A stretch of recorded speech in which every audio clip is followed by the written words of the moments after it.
now listening to the Sports Nuts. Come on, y'all. That has got to be like the most ultra fly introduction I have ever been. In case you guys can't figure out the theme to that, it's Miami Vice. Thanks to Matt Thomas for creating that, man. But so excited. Welcome to another episode of the Sports Nuts. This is a real treat, real honor. By the way, Anthony, man, so glad to see you, brother. Hey, man, thank you so much for that. Great. I appreciate the comments. Keep them coming. But, guys, tonight, this is no side episode. This is just one team we are focusing on. Yes, we are talking about the only Division I, actually, literally the only school in the entire state of South Carolina who is undefeated. They are nationally ranked and moving up those chains really fast. Guys, we're talking about the one and only Presbyterian College. Yes, I believe they're number 22 in the nation in the FCS poll. If you guys get a chance, check them out. High praise, high quality for this institution. You know how we are. We love the small schools, having gone to a mid-major myself. And it just means differently at the smaller schools. My man's sitting next to me, though. Pinsman, what is going on, brother? How you doing, man? I'm good. How you guys doing? Thank you for having me again. Absolutely. Which, by the way, folks, this is our newest member of the sports. Yes, Pinsman Sports. He is going to join us. He is our NHL/hockey expert and our fill-in for when one of our guys is not here. This gentleman, though, guys, he knows his sports. Head on over if you can. He also covers the New York Yankees, as you see the ball cap. He covers the Pittsburgh Penguins, the Pittsburgh Steelers. This guy has it all laid out for you. And all your northern folks, let's go. He only needs this many. And he hits the 1K mark. Let's get him 1K on YouTube today. And my gentleman's sitting right here. Wait, right there. Who is this guy? Brian, what's going on, brother? Nothing much. Just got done eating my dinner for tonight and ready to go and get this party started with the coach. Guys, he has one of my favorite meals, and I'm extremely jealous because, it's chicken and dumplings, but dadgum, I love that stuff. Woo, that's the best. Guys, real quick, before we bring our coach on, wanted to let you know we will be live again this Friday, 7:30 p.m. Eastern. Guys, we have a really cool guest come on. It is the Asheville Developmental Football Program. The head coach and the offensive coordinator are going to join us to talk what it's like to be part of a developmental program. And also remember, we have a whole slew of guests coming for this season. This is a new season. You guys are not going to want to be missing any of these episodes. Shout out to everybody in Terrell, Texas, 95.5 KFCE and TigerNation.live. Thank you guys for tuning into our show tonight. We absolutely appreciate you. We love you guys. There's a very big matchup in Denton, Texas about to take place. We're talking about Tulane and North Texas. It's going to be a fun matchup. Without further ado, ladies and gentlemen, boys and girls, get on your feet and cheer on the one, the only, Coach Devin Bice of Presbyterian College. Coach, how are you doing? Hey, I'm good, man. Thanks for having me. Yeah, of course. Like I've said, and I will practice and preach this to the end of time. I am a huge component of smaller schools because that's where it's at. Absolutely. That's where it's fun. That's where you see the engagement you get from the fans, the players, everything. It's just, it means, I'm going to quote the SEC where it just means differently. Yeah, at smaller schools is where it's at. It does. But, I'm so honored that you have decided to come on my show. Now, this season, I'm telling you guys, this season has been really like amazing for Presbyterian College, especially in the FCS world. But what has the vibe been around like in Clinton and the entire campus of Presbyterian College with regards to this team being nationally ranked in the FCS playoffs? In the FCS. Yeah, I mean, it's been awesome. We're having a lot of engagement, a lot of people that want to be involved and coming to games. I mean, our games have definitely been a different environment the last couple weeks for sure. Now that everybody's seeing what we can do, and then getting all the recognition like what I'm doing now. I mean, it's huge that everybody wants to to be involved in talking about Presbyterian College. I mean, it's awesome. Go Blue Hose for sure. But it's been nice for sure, and hopefully we can keep this thing going. We got a big game this weekend, so stay tuned. Absolutely. And I mean, guys, this team is going to blow your socks off, and excitement. I mean, this is what really gets me excited is the fact that, you're the only team literally in the entire state of South Carolina that's undefeated. Nope. And it's such a monumental moment. You guys knocked off a then nationally ranked number 11th team in the nation in Mercer, at Mercer, by the way. Nope. Absolutely. You guys go to Furman and you take care of Furman in overtime by 1 point, but it's a win. It's a win. It's a win. You guys are doing absolutely amazing things. You guys have won, like you said, 9 straight games dating back to last season. You started the season off with, like I said, an absolute massive upset with the number 11th ranked Mercer at Mercer. Like I said, we've had this discussion before, but I want to bring it up again. Given the state of South Carolina and how certain big schools aren't playing to their potential, how likely could PC hang with the big boys, knowing that you already have upset some pretty big names? I mean, that's funny you bring that up. I think PC can hang with anybody. I mean, honestly, we're very explosive, and our defense is really good. And I think the biggest thing for us is we're very mature. We have a lot of seniors. We got 33 seniors this year, and this has not just happened this year. I mean, this has been a build-up since Coach Englehart's got here 4 years ago, and just building this program from a 1-win season the first year to now hopefully being more than what we got last year with 6-6. So I think we can hang with anybody. Now the outcome we'll see, but I think it'll be very challenging, and I think it'll be a great game because, like I said, our guys are hungry. They have a chip on their shoulder, and they have a lot to prove. Absolutely. Pensman, you have a question. Go ahead, man. Give me 1 second. Can you explain? Caught him off guard. Can you explain the difference between a typical day, the experience in the FCS level versus the FBS level for those who have never been to one? Yeah, so every FCS school is different. I went to the Citadel, and so that's a military school, and we're FCS as well. But PC, it's not your it's an academic school, right? So it's not your typical FCS school, and it's not your typical Division I. So with us, we have to go around academics and class schedules. Like, our guys don't have any online classes. Our guys have to be in class. They have to make sure that they don't miss class, and they have to build their schedule according to their degree.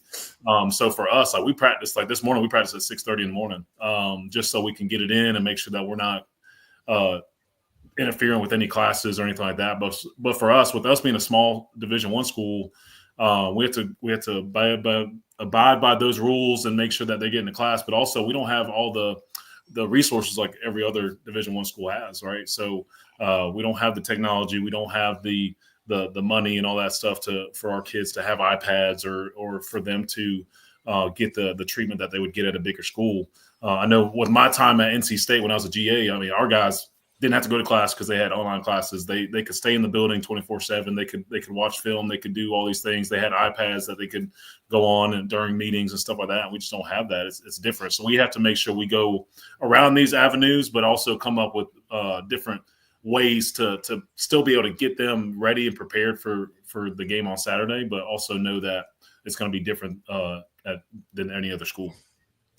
Before I go to Brian, I will say this. I get the privilege. My team is credentialed for Anderson University as well. And you guys have the same mind frame, and I love it.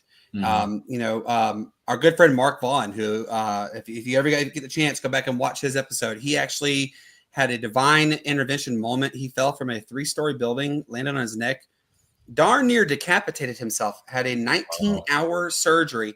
You ready to hear this, Coach? He was medically cleared, and he has not seen his doctors. After 6 months of having it happen, he was fully recovered, 100% healed, living the actual divine intervention. I mean, the doctors were mystified. Even one of the doctors said, I didn't believe in God until I met you. Yeah, because crazy. You're fully good healed. For sure. Yeah. Yes, absolutely. So, I love your mantra on that one. School first, academics second. I love it. Brian, go ahead, man. All right, I got a question on that same subject. How do you help athletes prepare for careers after college both in sports and outside of it?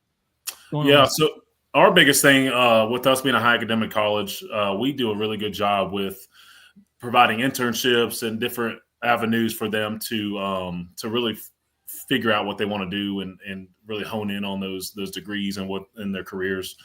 There's a lot of career fairs that go on. But for us, since we are FCS and kind of different than every other school, in the summer, they still work out and they still do what they need to do, but we don't have them on campus until July. So they have May and June to really go intern, go study abroad, really figure out what they want to do academically and in their careers to fulfill those and start figuring out what they want to do. And then for us, just figuring out, like, we have a lot of guys that want to be coaches and teachers and all that. And our school's known for the education department and the coaching aspect. So just providing them with interns.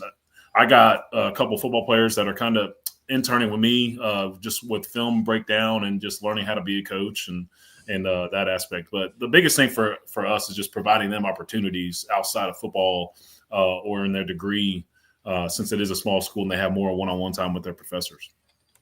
I love that because you guys, you guys have said, y'all the smallest D1 program in the entire nation. Absolutely. And I think what you guys do is tremendous. And I love that you just sat there and said, interning to become coaches. Coaching is not an easy job. No, it's not. It is not an easy job. I coached my daughter's basketball program. I've coached football. I've coached basketball. My wife has coached softball. She played softball her entire life. And it really it's difficult to be a coach. It's very time constraining. But here's the question that we've asked so many people, and we're going to ask you the same question you prepared. I want to ask you this: when do you think, or do you think maybe PC could make that jump from the FCS to FBS? I don't know. There's a lot of different things that would have to go into that. And I know, and a lot of people know this, but we are non-scholarship, right? So we're in the Pioneer League with the other non-scholarship programs. And we went to the non-scholarship route over a decade ago because we were in the Big South with scholarships. So a lot of the talk is, when are we going to go back to scholarships and all that stuff? So I think that would be the next step, is us going to scholarships. Now, I don't know when that's going to happen. I know we do a lot of good things with us not being scholarship program. And I know a lot of people are like, hey, you're doing a lot of good things and winning without scholarships. And I think our school likes that too. It helps bring in kids and help the school in that aspect. But FBS level, there's a lot of stuff that goes into it. I mean, I know North Dakota State, they're still not FBS and they're doing what they need to do and they're winning and all that stuff. So it's going to be a long time before that happens. But I think the next step will be going to scholarships. And I mean, hopefully that happens soon. But until then, we'll continue doing what we're doing with no scholarships and using the academic route. Hey, nothing wrong with using the academic route. It really is nothing wrong with that. Education is the key to life, and I love what you guys are doing on there. Pensman, go ahead. We've seen the SEC polls, and the Presbyterian is rapidly climbing the rankings. What do you think attribute the success to? Yeah, so I think the biggest thing for us is just playing with a chip on our shoulder and understanding that we're in every game if we can get them to the fourth quarter and continue to play. And people are starting to see that. I mean, I know we beat Mercer and Furman. We're still down there low. I mean, we just got into both polls this past week. So I think it's going to be continuing to show everybody how we can play and just play our game. And the biggest thing for us, like, we're keeping this out of our players and out of our everybody's minds right now. Just, hey, continue to do what you're doing. You're getting the recognition, but we've been here for 4 years and we're just now getting the recognition, right? So just continue to play your game and just show everybody that they're wrong. I mean, they picked us to finish 7th in the conference.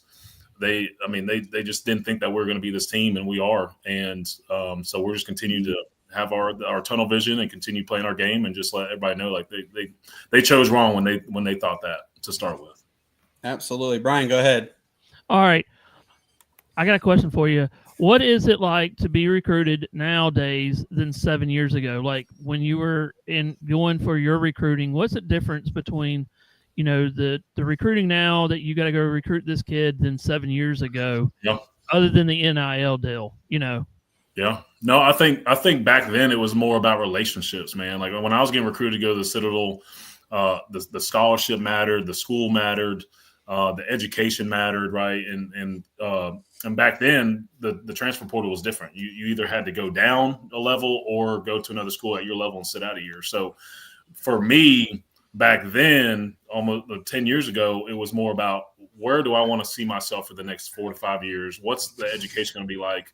Am I going to like the degree I'm getting that's going to help me in 40 years from now, right? So nowadays, when I'm recruiting a kid, it's all about them and what are they going to get out of this and all that stuff. And PC is a little different because we have a little bit NIL, but it's going to be more for the older kids that's been in the program and it's starting to build the collective and all that stuff. But for us, more it's going to be the relationships, right? Who's going to like us? Who's going to want to be here?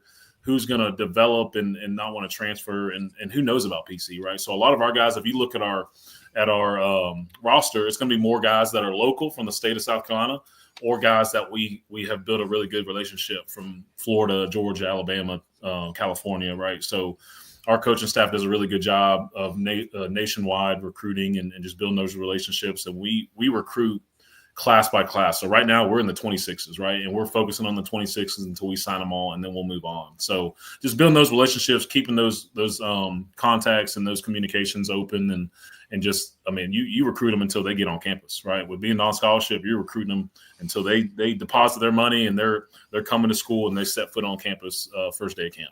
So that's crazy. That's the difference.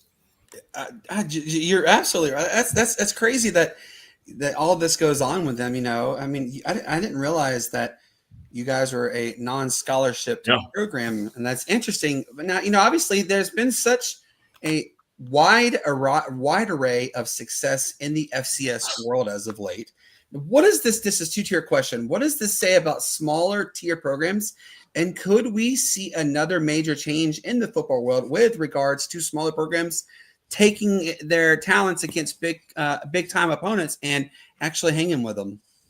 Yeah, I mean, nowadays it's all about recruiting and making sure you get the best kids and all that stuff and just being able to compete. I mean, the biggest thing for us is just making sure that we bring in the right kids that's going to fit our program and our culture. And Coach Englehart's done a really good job of building his mantra of pull the rope, and just knowing that you're waking up every day, putting your feet on the ground, and you're tugging at that rope of life. And are you going to be on the right side of that tug of war? And just making sure that when you come to PC that you're invested and you want to make sure that you're here and you're here for the right reasons, and you can build that culture and just making sure that you're being able to compete against those other schools and all that. So I love it. Pensman, go ahead. Just let you guys know, Brandon, just let you know, I did update the NHL scores, just to let you guys know. Okay, cool. We know that the college landscape has changed so much to several years, and this year is no different. But what does the current situation of college athletes do to small schools like Presbyterian College is? What was that question again? We know that the college landscape has changed so much in the last several years, and this year is no different. But what does the current situation of college athletes do to small schools like Presbyterian colleges?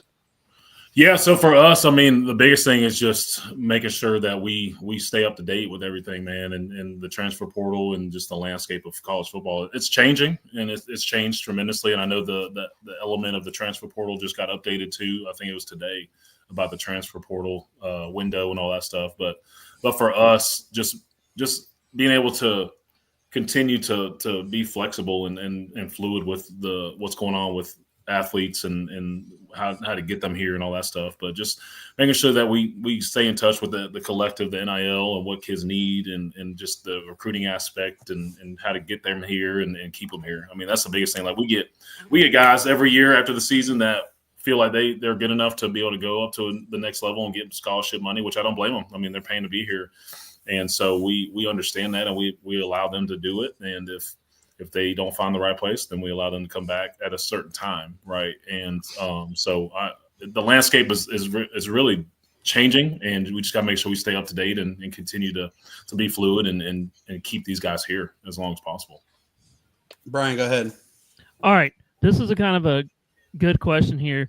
On a game day, what is it like to be a coach versus a player? That a player playing football as an offensive line and tight end coach? What's the difference? Like when you're on the sidelines, what's it like on a game day being a coach as of a player, as you were? Yeah. What's the difference between that? Like your game day, are you nervous, or what is it like different from being a coach and then a player? Oh man, I'm gonna tell you right now. For me, and I know everybody's different, but for me, it's the same. Right? I still get nervous. I still go through my game day routines and rituals. Right? I mean, I might not be able to put a helmet on and put the gear on, but I'm still putting on my coaching attire and all that stuff. Still listening to music, get my mind right, and having that passion. I'm gonna tell you right now, if you ever watch a game or come to a game, you're gonna see me. Especially, I'm very passionate. I'm very energetic. I'm running up and down the sidelines. I'm that guy that just shows the energy and the juice. And so for me, it's the exact same. Now I'm just getting my mind set in a different route instead of going to hit somebody and put my hands on people and physically dominate them. I'm more, how can I coach my guys to be successful? I'm looking at different things to make sure that when they come to the sideline, I know what they're talking about and see the film and all that stuff. So, but for me, preparation and game day and all that stuff, the exact same as when I played 10, 12 years ago. So with that being said, do you have a backup coach? Like not a backup coach, but what do you call it?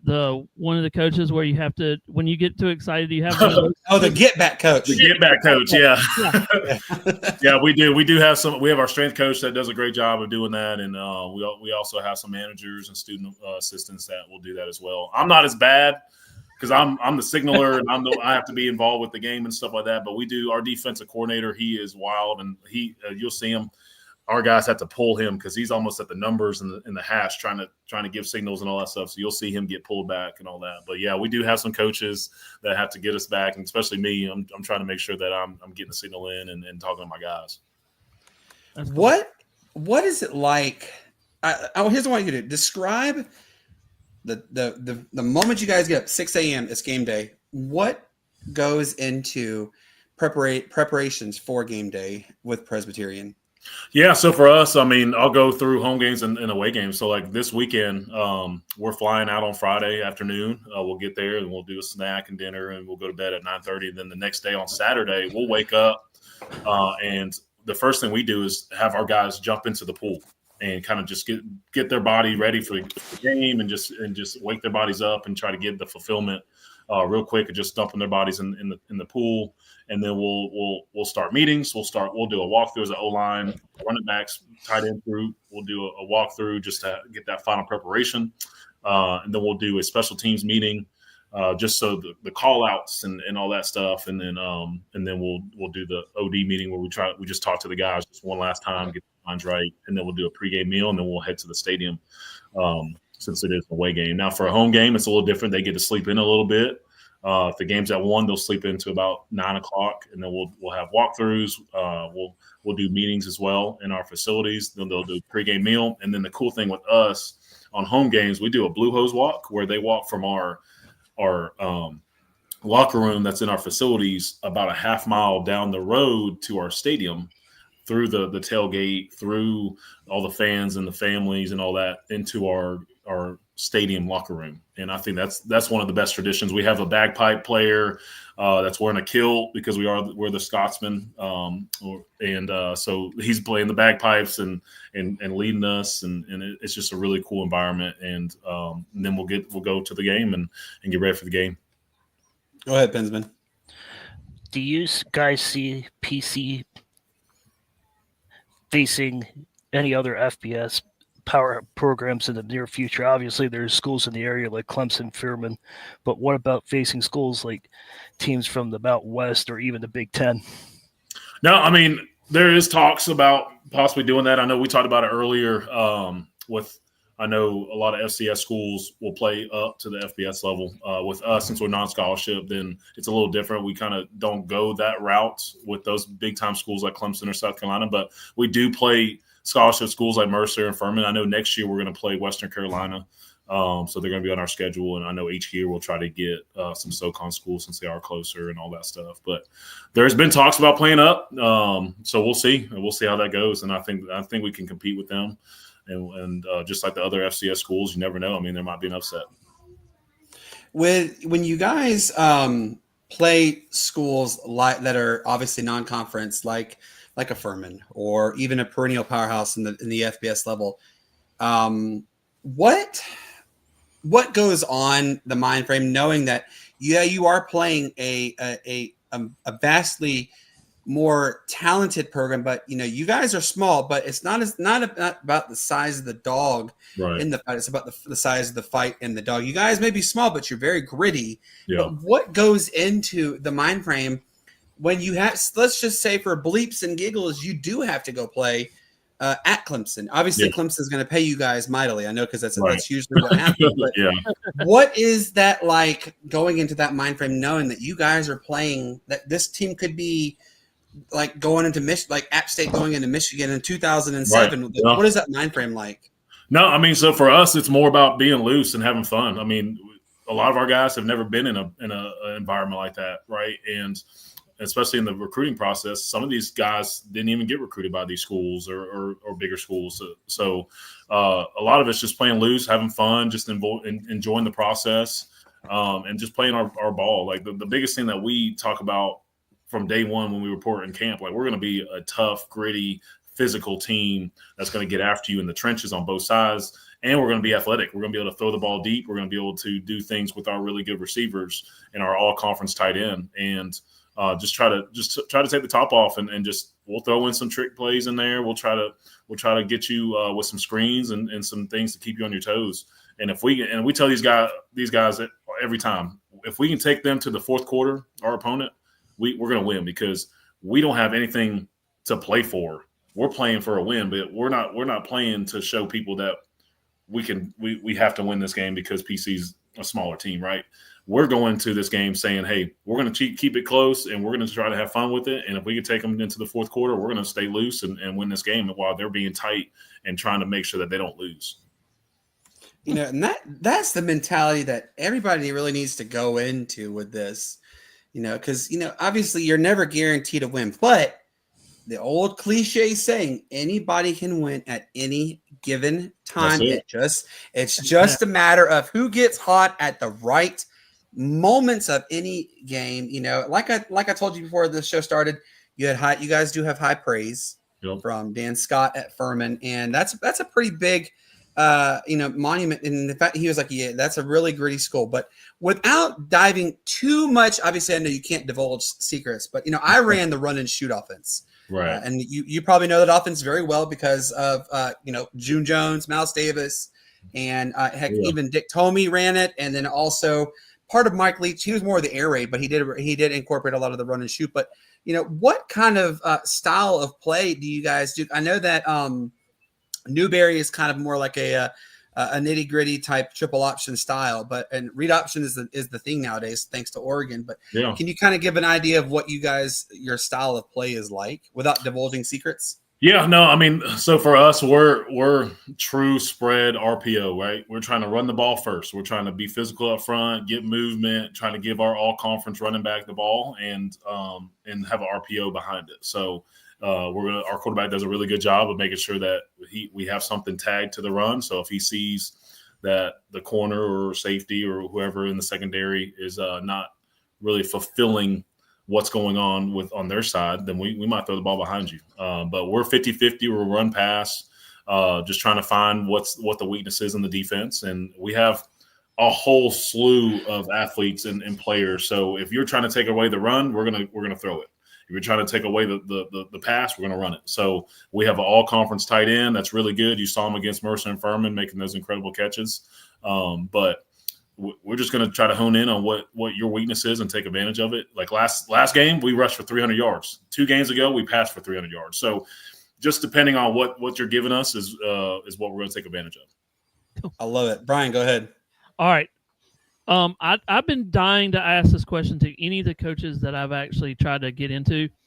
At the season end, what goes into making a call sheet that you use for the next season before spring practice? The calling sheet that y'all make? Yeah. How do y'all prepare for that when at the end of the season, how do y'all make a call sheet with all the plays and all the signals and everything? Can you describe that to me?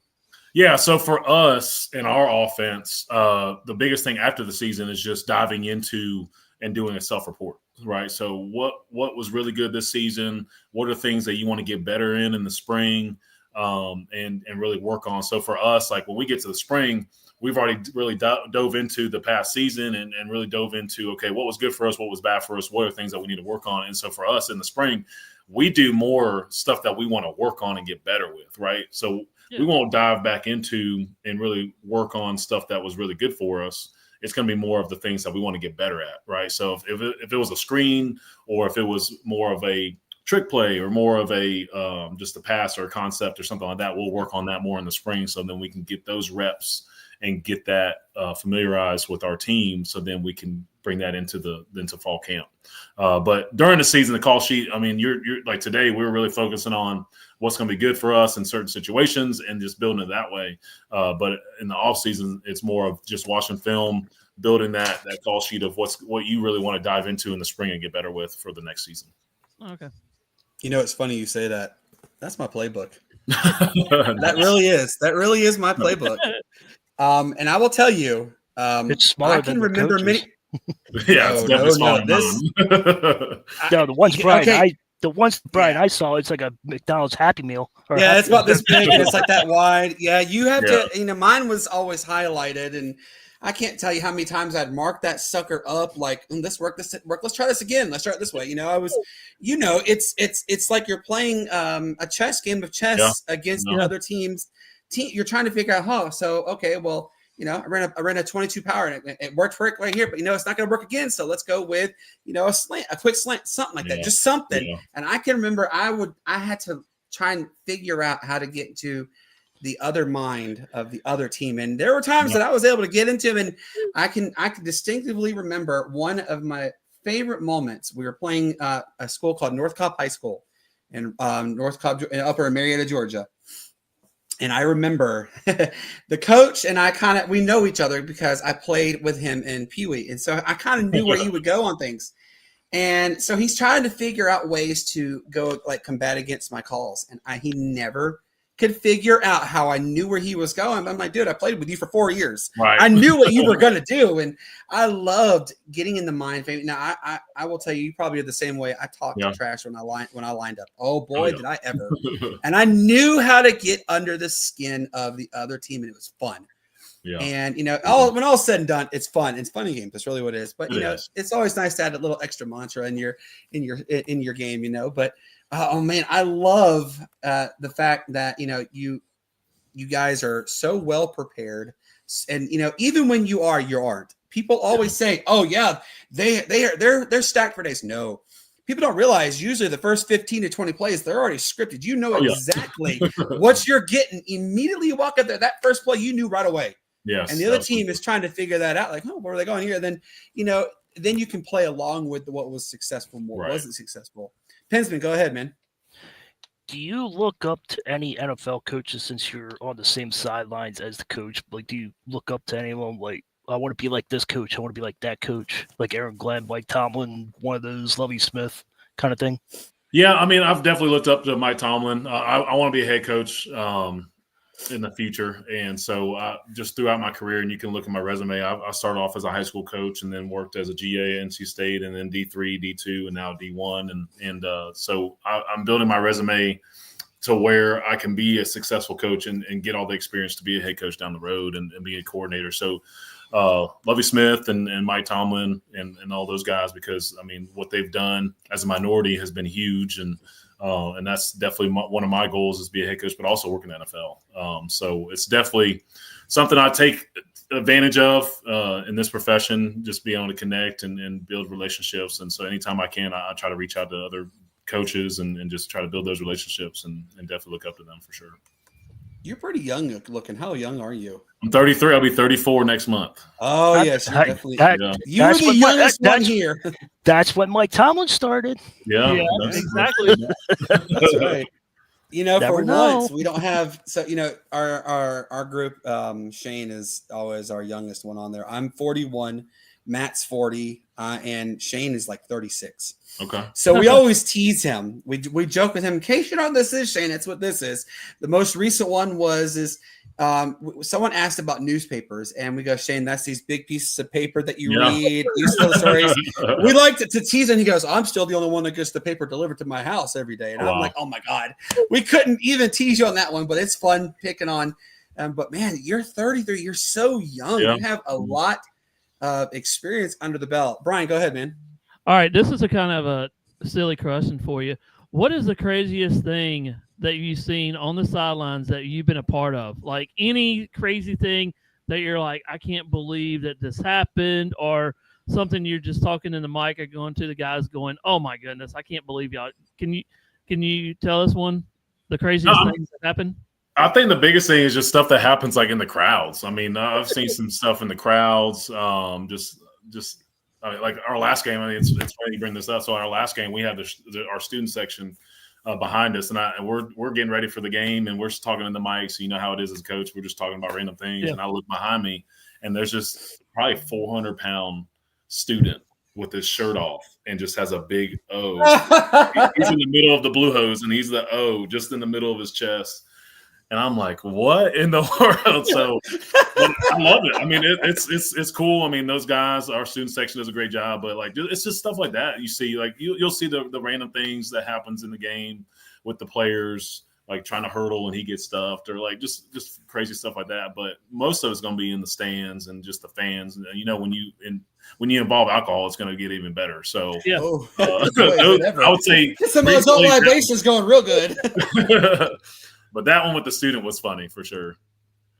Oh man, could you imagine? Now I know you've seen them, the Florida State guys who they glitter their head. So could you imagine turning behind you and then seeing that same 450-pound guy with all glittered up? Like, first off, could you imagine how long it takes to clean that off of you? Sure. And then secondly, all that's going to clog your drain like that. Yeah, you have to do that outside with the hose. There ain't no way. You ain't doing that in my bathroom. No. That would be there for days on end. But look, hey, if I turn around and see a blue and red guy like that, that'd be awesome for sure. So somebody out there, please do that in our next home game. So, hey, you heard that right there, folks. The coach is telling you, get all your glitter on now. Come on, let's get it going. We're ready for it. But Coach, obviously, this season is still young relatively for you guys. Yeah.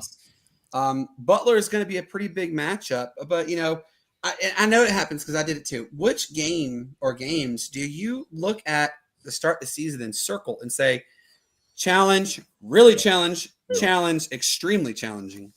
No, I think the biggest ones for us, I mean, we circled everyone because we want to make sure that we win the PFL and all that stuff. But the biggest ones for us is just like Dayton's going to be a big one for us. This one, Butler's going to be a big one for us. St. Thomas out of Minnesota is going to be a big one for us. But really, we just go game by game, and we tell our guys every week that it's the big game. That we got to make sure we go out there and compete. And because you never know, a PFL team in the conference can beat anybody, right? So just making sure that you treat every opponent the same and then just make sure you play up to your standard is huge. But there's a couple games that we circled, especially going off of last season and what some teams did to us. We want to make sure that we get them this year.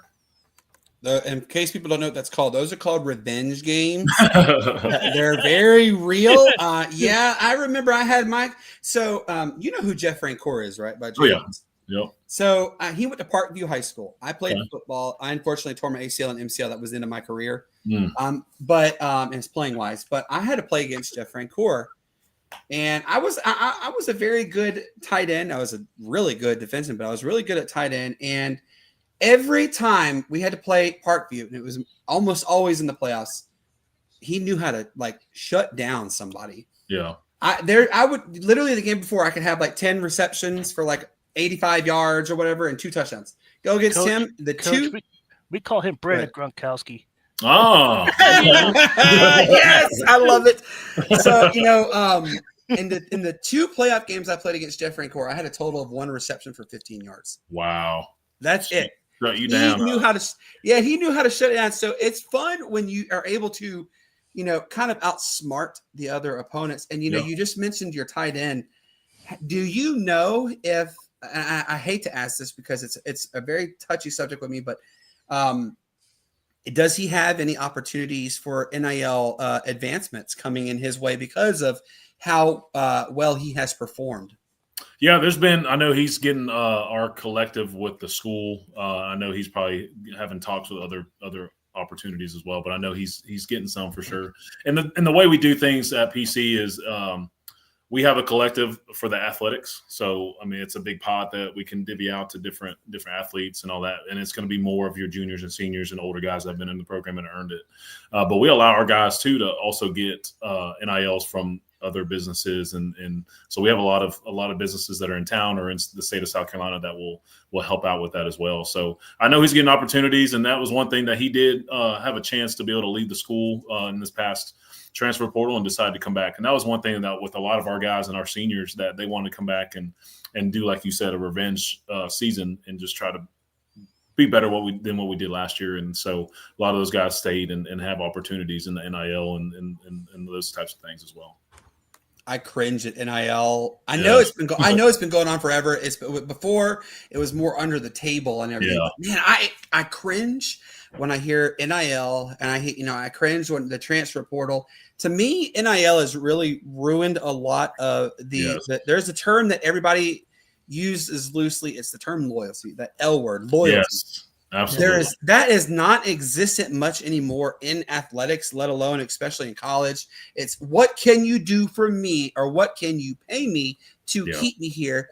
And then when I hear you say that he had a chance to leave and he stayed, that is the definition of loyalty right there. You're sticking through with your foundation where you believe, and I love it. Yep. I know we're about to let you go, but I want to say this. I too am a Presbyterian denomination. Nice. Unfortunately, fortunately, I got divorced and I met the woman of my dreams, my wife, and we have 4 beautiful kids together. And, Presbyterianism, my stepdad introduced me into it, and I just found love with it. I think it's an amazing feat.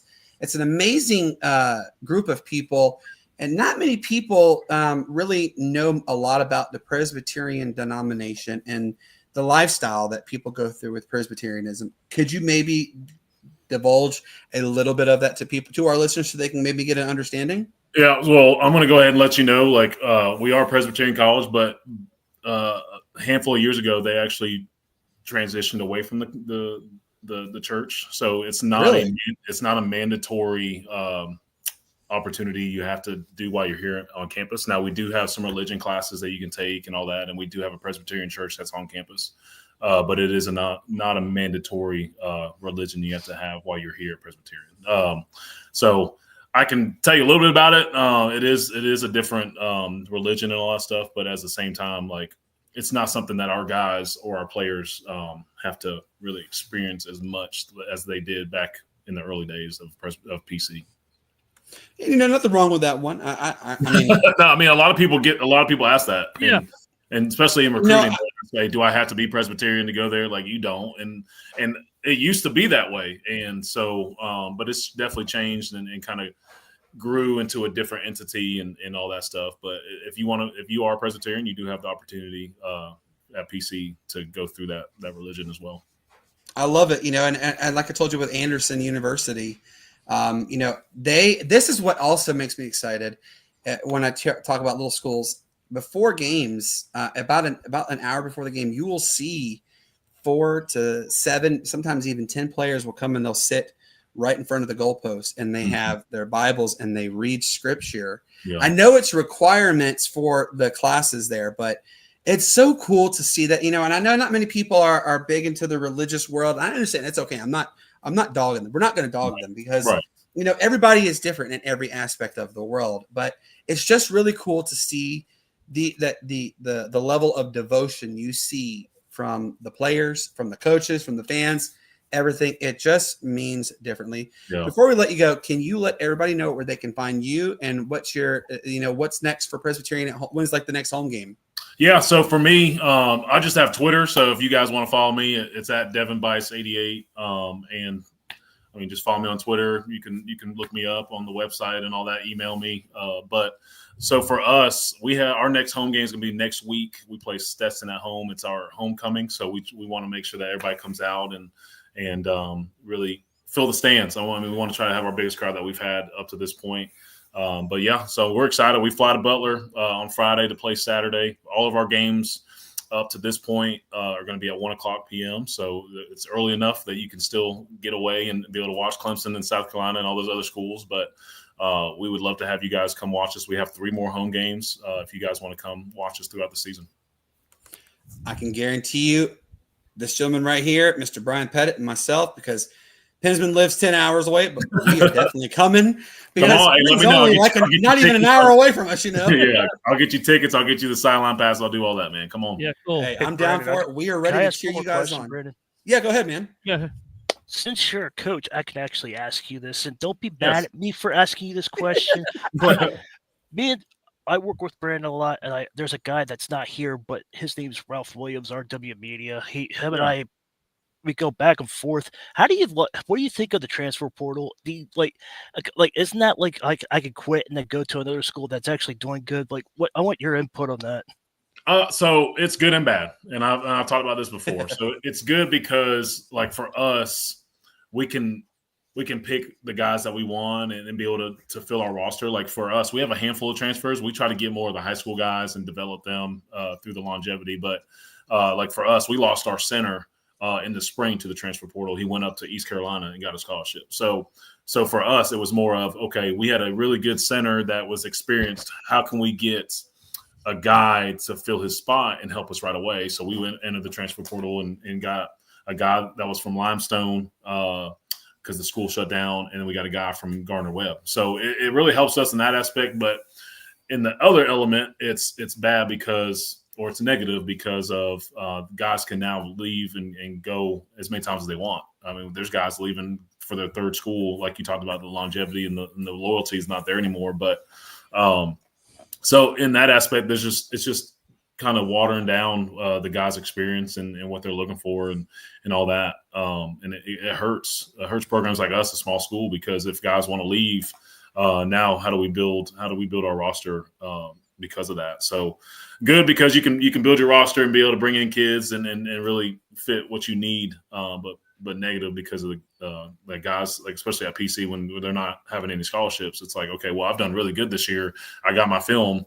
I want to leave and go somewhere else and get a scholarship. So in that aspect, there's just no loyalty anymore. And it's just, like you said earlier, kids looking for selfish meanings and trying to jump around and figure out what's going to be best for them and try to get the most money. Yeah, that whole situation in Limestone, that breaks. Gaffney it's about the Limestone College campus is about an hour and 15 minutes away from where I'm at, because Gaffney is literally at the border of North Carolina, and I am in the upstate, as you know, we're literally 10, 15 minutes from downtown Greenville. And, the whole situation with Limestone, it really rubbed a lot of people the wrong way. And, for people who don't know what we're talking about, Limestone University, a prestigious institution in this state. I think it was 175 years. Yeah, it was a long time. They shuttered their doors, leaving people, hanging left out to dry. And my brother-in-law actually is a graduate of Limestone College. So, and we know what it's like there. My wife went to Reinhardt College, now Reinhardt University down in Waleska, Georgia. So, small schools, folks, it's not easy for them, but they make do. And if you guys would love to find out ways to help continue the amount of success that Presbyterian is there, this gentleman right here, reach out to him. He will tell you guys what y'all can do to help out PC. But Coach, I appreciate you 1,000 times over. I mean, and I just texted Brian. I'm definitely shooting to get there for you guys' home game, your homecoming game, because I want to be there, and I will be loud and proud. So, and Brian most likely will be there with me, so be prepared. Hey, Coach, louder than loud. I got one thing to say. I just looked up some of the stats that y'all got. I'm just going to give you this one. The Bulldogs are giving up only 1 sack per game, ranked second to the Pioneer League, with 169 rushes per yard contact. I want to say congratulations on that little stat, for that, and keep it up, man. I appreciate it. Come see that, and unbelievable job that you do, with an offensive like y'all have. man, just keep it up. Yes, sir. Yes. I appreciate that. Absolutely. Keep the success going. And this We're gonna guy, cheer you guys this on. guy down here, he's a stat wizard. Like, Yeah, I he's a love it. I love statistician. it. He knows stats like no tomorrow. So yeah, but do Coach, we are proud- do you know they haven't done anything since 2000 and something? I was like, how? yeah, he can get this stuff real good. But Coach, I'm gonna tell you, we are proud of you. We're cheering you on. We're gonna be there, and we're gonna be extra loud. And I'm looking forward to meeting you in a couple weeks. Sound good? Sounds good. I appreciate it. I can't wait. Yeah. All right, Coach. You take care of yourself, and let's get it and rock it out there. And we'll talk to you soon. Appreciate it. Sounds good. Thanks, Take Coach. care. Bye-bye. Thanks, Coach. Guys, how cool is that? Like, come on, let's go. That means so much to not only to us but to them. And shout out to literally everybody in Clinton, South Carolina. Brian, you know where Clinton is, real quick. Yeah, I we know all where know Clinton is. we know where Clinton is, and it's when I first said it was I told Shane, I said Clinton. He goes, no, it's Clinton. That's Clinton. how people say it. It's Clinton.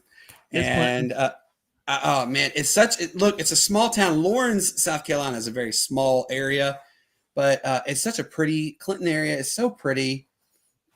If you guys get a chance to check it out, as you just heard, a couple of us, Pensman, not aiming you, Pensman, we will be at the Presbyterian game against Stetson. Yeah, it's going to be a lot of fun, but man, I had such a blast interviewing him. And I want to say this, and I wholeheartedly mean this. Thank you goes out to everybody who tuned in. Thank you goes out to this gentleman right here, Mr. Pensman Sports. By the way, folks. This is, it looks like this to me, so I'm just saying. Yeah, you just pointed the logo. Oh, my pretty little logo's over here on this side. But I will tell you this, guys. This is our newest member of our team. He won't be here full time. However, he is going to fill in when, as you see, Matt or Shane is not here. And also, he's our hockey expert. This dude knows hockey like the back of his hand and then some. I don't know if you guys can see. Can you bring up some of the score updates? That way. No, not that one. So this gentleman right here, that's Anthony. Not that one. All right. Keep going down. There we go. He's talking about the Canadiens and Toronto Maple Leafs. Look at this one, the Bruins and Capitals. Yeah, guys, we are so thrilled to have you as part of our group, our bunch.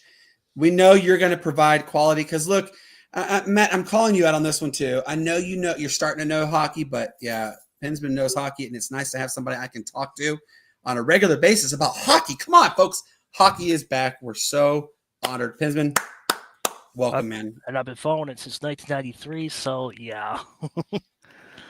Hey, Brandon, can I do one thing here? Yeah, go ahead. Okay, hang on. I'm going to do this real quick. Ah, he's gone. No. Where'd he go? No, I'm not there yet. Hang on. Brian's got breaking news. Throw this up. Congratulations on the Cubs win. The Cubs. So there we go.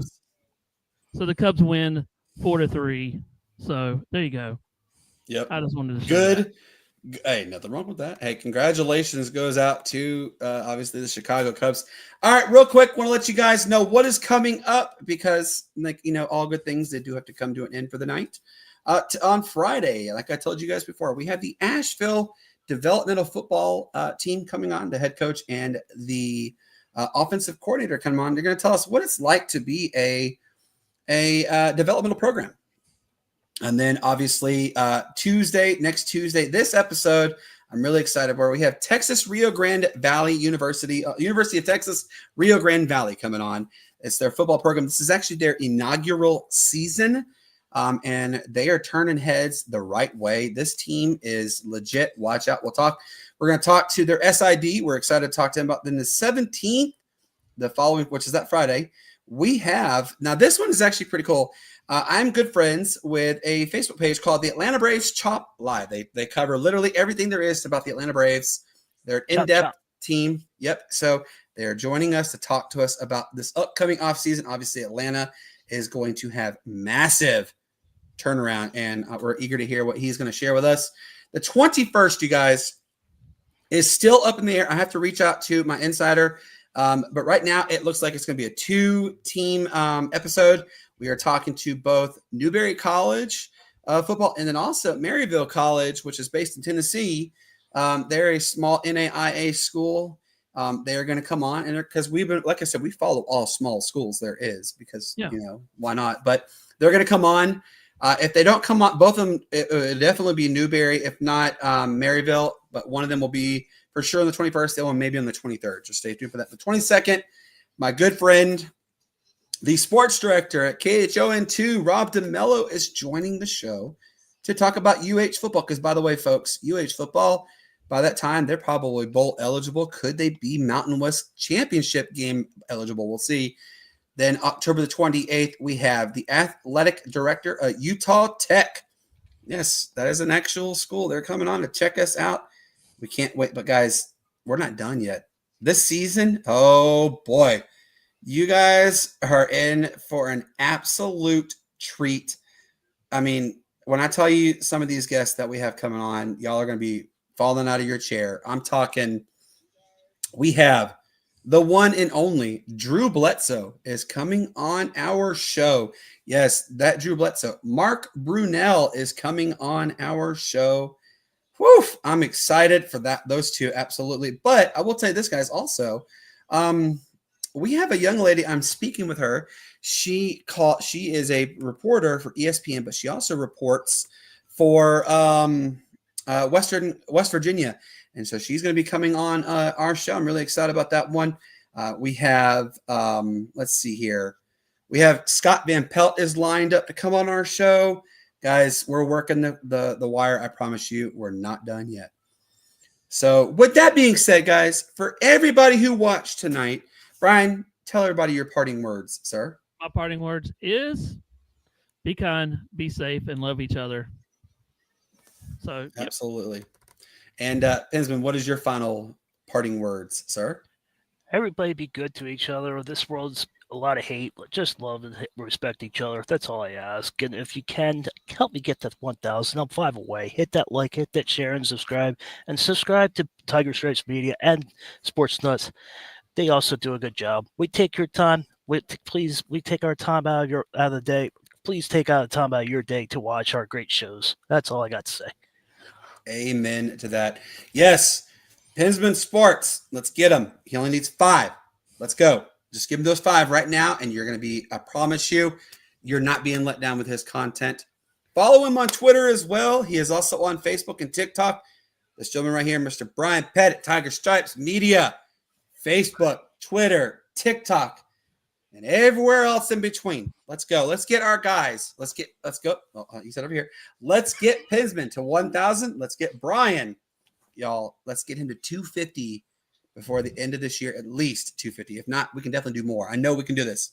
And then also our good friend, Ralph Williams at RW Media, guys. Yep. If you can give him a follow on Twitter, definitely give him a subscribe on YouTube. We are often with him. These two gentlemen do a lot of things with him. I will come on randomly out of the blue because Ralph, is gracious enough to invite me, and it means the absolute world. Guys, we have had a blast. Thank you to everybody who has tuned in tonight. Thank you to 95.5 KFCE.